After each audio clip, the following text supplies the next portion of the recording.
Class 8 welcome to the class. बच्चों, आपका grammar से लेसन नंबर 18 पद परिचय के विषय में आज हम फिर से जानेंगे और इसको दोहराएंगे। बच्चों, जैसा कि आप जानते हैं कि हमारी भाषा की सबसे छोटी इकाई वर्ण है। ठीक है, वर्ण का टुकड़ा नहीं हो सकता और वर्णों के व्यवस्थित समूह से शब्द बनता है। इन्हीं शब्दों के व्यवस्थित रूप में प्रयोग करने पर वाक्य बनता है जिसका कोई अर्थ संप्रेषित होता हो।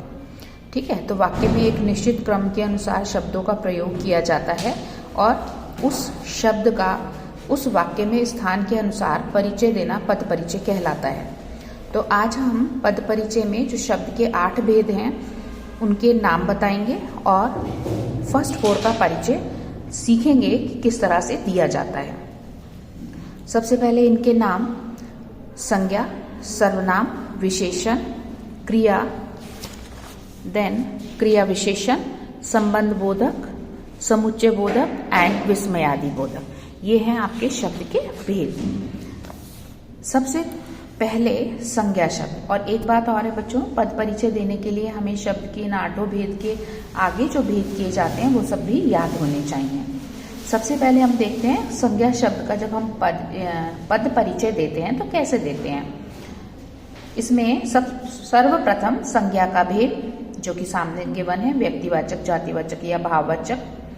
सर्वनाम, इनके भेद जो कि नाम मैं पढ़ रही हूँ, पुरुषवाचक सर्वनाम, निश्चयवाचक सर्वनाम, अनिश्चयवाचक सर्वनाम, प्रश्नवाचक, संबंधवाचक एवं निजवाचक सर्वनाम। इसी प्रकार से विशेषण के भेद देखिए, गुणवाचक विशेषण, परिमाणवाचक विशेषण, संख्यावाचक विशेषण एवं सार्वनामिक विशेषण। और शब्द का अर्थात पद का चौथा भेद है क्रिया, जिसमें हम कर्म के आधार पर क्रिया का भेद लेते हैं, सकर्मक क्रिया एवं अकर्मक क्रिया। अब जब हम शब्द के भेद को जानते हैं तब सर्वप्रथम उसका भेद लेते हैं, जैसे संज्ञा। तो अब हम इसको उदाहरण के माध्यम से जानेंगे। राम स्कूल जाता है। ठीक है, तो इसमें राम शब्द एक व्यक्तिवाचक संज्ञा है। देन हम इसका लिंग पुल्लिंग, देन वचन एक वचन और वाक्य में ये कर्ता कारक के स्थान पर प्रयुक्त है और जाता है क्रिया का करता है।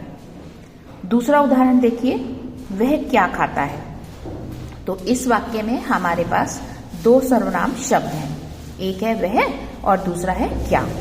तो जब हम वह शब्द का पद परिचय देंगे तो इस प्रकार से देंगे। सर्वप्रथम सर्वनाम का भेद, तो वह शब्द क्या है, पुरुषवाचक सर्वनाम। वचन कौन सा है, एक वचन, पुल्लिंग, कर्ता कारक और खाता है क्रिया का कर्ता। इसमें दूसरा है क्या, ये कौन सा सर्वनाम है, प्रश्नवाचक सर्वनाम, पुल्लिंग, एक वचन, कर्म कारक और खाता है क्रिया का कर्म।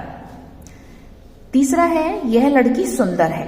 तो यहां पर यह और सुंदर ये 2 शब्द विशेषण शब्द हैं।